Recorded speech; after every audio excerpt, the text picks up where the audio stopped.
Hello বন্ধুরা, গোপাল রান্নাঘর থেকে আজকে দেখাচ্ছি একটা নট অনলি শুধু টেস্টি, এটা একটা হেলদি রেসিপি, একটা স্যালাড রেসিপি দেখাচ্ছি, যেটা কিনা শুধু ওয়েট লস জার্নিতে দরকার তাই নয়, এটা প্রোটিন রিচও বটে।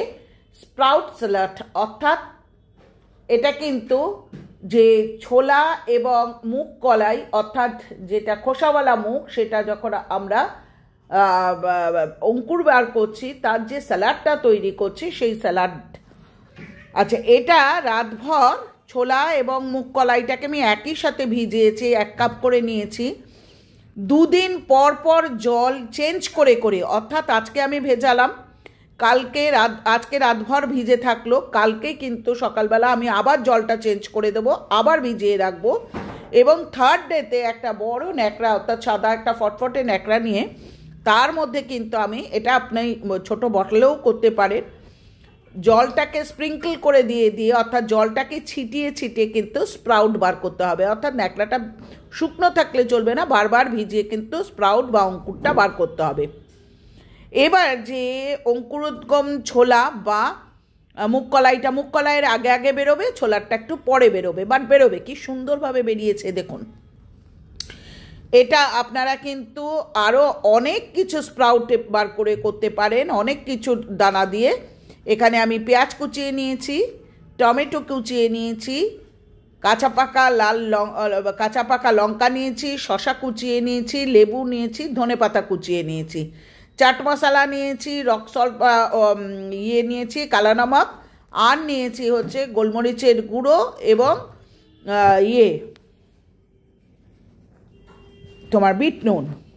প্রথমে আমি কিন্তু এখানে যে ছোলা বা মুগ কলাইয়ের যে ডালগুলো, এগুলো অনেকেই স্টিম করে নেন বা অনেকেই সেদ্ধ করে নেন, কিন্তু আমি নিইনি।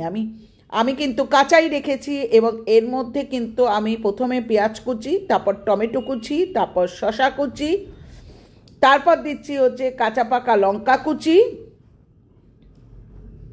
দেখুন বন্ধুরা, আমি কিন্তু কাঁচা পাকা লঙ্কা কুচি দিচ্ছি, এখানে অল্প আদার কুচিও দিতে পারেন। আচ্ছা, এর সাথে অনেক কিছু মেশানো যেতে পারে, অনেকে গাজর কুচি দেয়, অনেকে মূলোর কুচি দেয়। তারপর আমি ধনেপাতা কুচি দিলাম, তারপর দেব হচ্ছে এই যে দেখুন আমি দিচ্ছি হচ্ছে চাট মশলা, অর্থাৎ 1 চামচের মতো আমি চাট মশলা দিয়ে দিলাম। এরপর দেব হচ্ছে কালা নমক, দেখেছেন আমি 1 চামচের মতো কালা নমক দিয়ে দিচ্ছি। এরপর আমি দেব হচ্ছে এর মধ্যে গোলমরিচের গুঁড়ো, আমি 1 চামচের মতো গোলমরিচের গুঁড়ো দেব। তারপর দিয়েছি হচ্ছে লেবুর রস, অর্থাৎ একটা গোটা লেবুকে আমি চিপে দেব। এখানে বন্ধুরা আমি তো এটা মাঝে মাঝেই খাই, আমার নিজের প্রয়োজনে আমি খাই। আর এটা অবশ্যই আমি বলে রাখি, এটা একটা ছোট টিপসই বলতে পারেন, যে এর মধ্যে যদি কোনো টক আইটেম দেন খুব ভালো লাগে। যেমন বাড়িতে যদি কাঁচা আম থাকে ছোট ছোট করে কুচিয়ে দেবেন, কামরাঙা থাকে ছোট ছোট করে কুচিয়ে দেবেন, কিংবা বেদানা থাকে, সেটাও আপনি বেদানা খোসাটা ছাড়িয়ে বেদানা দানাগুলোও দিতে পারেন, খুব ভালো লাগে। টক ঝাল মিষ্টি এইভাবে কিন্তু খুব ভালো লাগে। গোলমরিচের গুঁড়ো দিয়েছি, দিয়ে কিন্তু আমি এই গোটা জিনিসটাকে নাড়াচাড়া করছি। এখানে আর একটা জিনিস অনেকেই দেয়, বা আমি দিই না, কারণ আমার যেহেতু বাদামটা পিনাটসটা আমার বারণ, এটা কিন্তু বাদাম ভেজে গুঁড়ো করেও দিতে পারেন ওপর থেকে, খেতে ভীষণ ভালো লাগে। এই স্প্রাউট স্যালাডটা কিন্তু শরীরের পক্ষে খুব প্রয়োজনীয়, কারণ প্রোটিন রিচ খাওয়ার কিন্তু দরকার। এটাই যথেষ্ট প্রোটিন বা ফাইবার রয়েছে। আর একটা জিনিস হচ্ছে, এটা ওয়েট লস জার্নিতে ভীষণভাবে প্রয়োজন। ঠিক আছে বন্ধুরা, তাহলে দেখতে পারলেন দেখেছেন এখানে আমি একটু আমচুর পাউডারও দিচ্ছি, ভুলে গেছিলাম সেটা দিতে প্রথম দিকে, পরের দিকে কিন্তু আমি আমচুর পাউডারটাও দিলাম, কারণ হচ্ছে টকের ভাগটা কম হয়েছিল বলেই। এখানে একটু ছোট ছোট বলছি তো, আমের কুচি বা কামরাঙার কুচিও কিন্তু কেটে দিতে পারেন, খুব টেস্টি হয়। মানে কাঁচা আম দিয়ে হয়ে গেল আমার স্প্রাউট স্যালাড। এটা একবার করে খান বন্ধুরা, আপনাদের খেতেও সুস্বাদু লাগবে। আমি কোনো রকম স্টিম করিনি বা কোনো রকম সেদ্ধ করিনি, অনেকেই করেন, কিন্তু আমি কিন্তু কাঁচা রেখেই করেছি, তাতে খাদ্যগুণ বাড়ে। তবে হ্যাঁ, বেশি দিন কিন্তু প্রিজার্ভ করবেন না ফ্রিজের মধ্যে। এটা না স্যালাডটা তৈরি করে প্রিজার্ভ করবেন, না স্যালাডটা করার আগে প্রিজার্ভ করবেন। যে আমার মনে হয় টাটকা টাটকা 2 দিন বা 3 দিনের মধ্যেই খেয়ে ফেলা উচিত। হয়ে গেল।